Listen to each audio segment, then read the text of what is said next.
Holy freaking heck.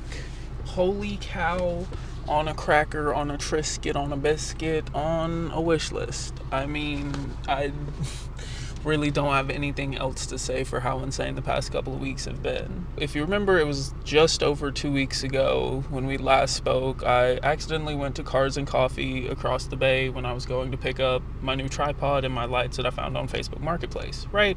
Right. It's only been a couple of weeks, but so much has happened in that time that I almost can't believe it. It's been pretty much nonstop for the past 2 weeks. And we're going to get into it. Obviously, we'll start with the bad news because there's got to be bad news. But it does get better. As we're recording this, today is May 27th. On May 12th, I received an email from my employer that our PJ's location would be shutting down after the next Saturday, which was last Saturday now. This caught me entirely off guard, and after a moment of pause and shock, I immediately ran to get my roommate Cam and let her know. And then I had to start the absolutely gut-wrenching process of texting all of my employees that the store is closing.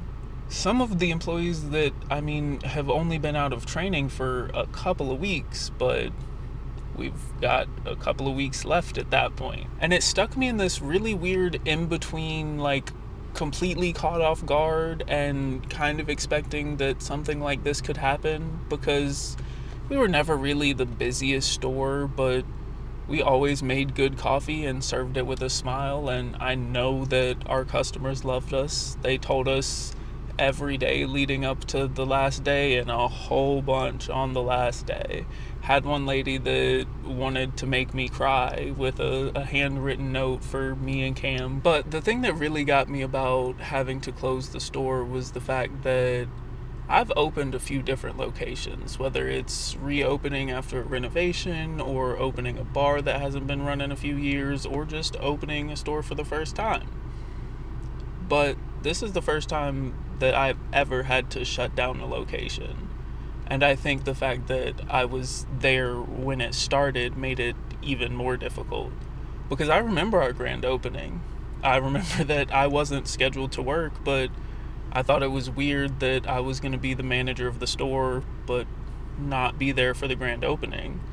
So I went and actually ended up being a part of the ribbon cutting ceremony and photo.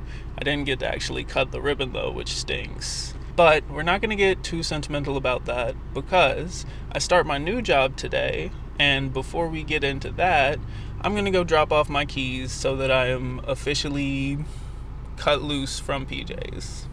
That's it. I just dropped off my keys and PJ's is done. July 2022 to the end of May 2025. It was a time.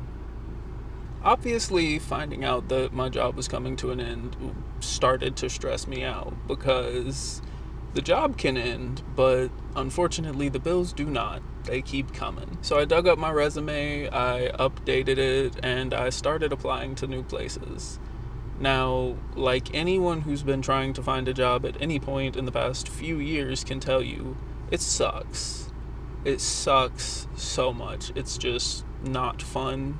And I really started to get stressed out when we got into the beginning of last week and I hadn't heard back from anywhere that I had applied, and, I need a job. So I figured I'm gonna kick it old school. So I printed out a few resumes and I was just gonna leave them with potential jobs, see if they were hiring, see if they were interested in hiring me. And the first place that I went, I didn't have a whole lot of luck. The supervisor did take my resume, but wasn't sure if they were hiring or not, and let me know that I'd have to go online and apply for the job because they do everything through the computer. Now, the second place that I went, I got wildly lucky because I went in, and when the manager came to get my resume, because one of the employees had let them know someone was there to drop off a resume, he looked over it for a second and asked me if I had a minute to sit down. And I hesitated because I had my girlfriend in the car at the time, but I was like, yeah, I got a minute. I didn't realize at first until he said he'd been doing interviews all day long that I was sitting down to have an interview. And we talked for a few minutes. I really enjoyed the interview. I gotta say, it's nice being on the interviewee side rather than the interviewer side. I hated doing interviews at PJ's. I don't know why, but we had a quick interview and it went really well because at the end of the interview, he offered me a position and I very happily accepted it and immediately lifted a tremendous weight off my shoulders because even though I wasn't sure then when I would be starting and, everything that goes along with a new job, I've got a job lined up, at least. I am happy to say that I'll be starting training today. I'm not sure exactly what I'll be doing today, but we'll get more into the job and everything once I get in position and settled in. Now, you're probably thinking, wow, that's a pretty busy couple of weeks, losing a job, having to find another job, and you would be right. But that's not all. Not even close. I have a friend down here whose wife runs a dog rescue, the Pretty Pity Committee, and whenever I'm available, I help them do the adoption transports. We had one not this past weekend, but the weekend before, that left Mobile, Alabama about 5:30 in the morning, headed for South Amboy, New Jersey. Now, that is already a long drive before you take into consideration the 40 or so dogs that we had in the van with us, or the fact that the GPS decided to reroute us through most of Virginia because of rain, or the fact that the GPS decided to have me get off the interstate in downtown Baltimore right after the Orioles game got out that night. So those couple of things turned what's normally like a 16 and a half, 17-hour drive into something like a 19-hour drive. Now, had that been all, it wouldn't have been too bad. We still would have gotten up there and had time to get a good couple hours of nap before we got up in the morning and started doing adoptions. But that wasn't the case. On the way up there, we realized as we were driving that anytime the van got up above 60, 65 miles an hour, it was shaking. Like the whole van's just bumping around the road, and it awful. Not to mention all of the dogs and the crates, and it was very noisy. At our last fuel stop before we made it to South Amboy, we checked the tires and determined that both of the front tires on the van would need to be replaced if we wanted to make it back to Mobile. Mind you, it's almost midnight at this point, and so we're calling every 24-hour mechanic, tire repairman, whoever that's going to be near our final stop. And we got to South Amboy, I want to say it was a little just after 1 a.m. And we still didn't really know what we were doing as far as the tires until we got a call back from one of the 24-hour shops that had a couple of tires he could throw on the van. It'd only take him about 45 minutes to an hour. And to the alternative of waiting until 9 or 10 a.m. and getting a very late start headed back to Mobile, we figured we would take it.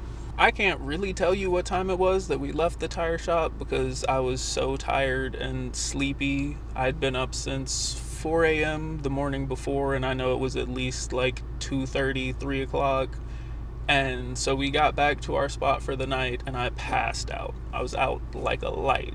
Granted, it was maybe like 2 hours of sleep before we got up in the morning, or got up a little bit later to grab coffee, some breakfast, and then start getting dogs to their new families. And the rest of the trip after that was pretty standard. Everybody got their dogs, and we actually made it back right at about midnight Sunday, which is what we usually shoot for, trying to get back technically before Sunday. I did take my camera with me on the trip, and I filmed a little video. It's already up on the channel. It's called Road Trip to a New Home, and go check that out after you finish this if you haven't already. The video came out a whole lot better than I expected, partially just because I am my biggest critic, but also the transports move quickly and there's not a whole lot of time for setup and framing and adjusting settings and everything else. But I wanted to make something that the rescue could use not just for promotion, but also to give a glimpse into the rescue adoption side that you may not see so often. It also gave me a good opportunity to try something new and challenge myself. After I had finished editing the transport video, I took it over to Knot Salon, which is right next to the PJs that I used to run. And I showed the owner and let her know that I would love to be able to film something for them. and she loved the video and she loved the idea of me coming over and filming something for them one day. So we're still working on ideas and dates, but I'm super excited about getting to expand my portfolio and my skill set, and hopefully soon be able to move from beginning videographer to amateur videographer. Now, I think that that's everything that's happened in the past 2 weeks or so. It's been really hard to keep up with everything going on. I've been so busy, but it's been a productive busy, so I really can't complain that much. Thank y'all for taking the time to watch, and make sure you subscribe and check out my other social medias. I do have an outtakes video from the transport up on my TikTok. Go check that out after you watch the road trip to a new home video on this channel. And until next time, y'all be safe.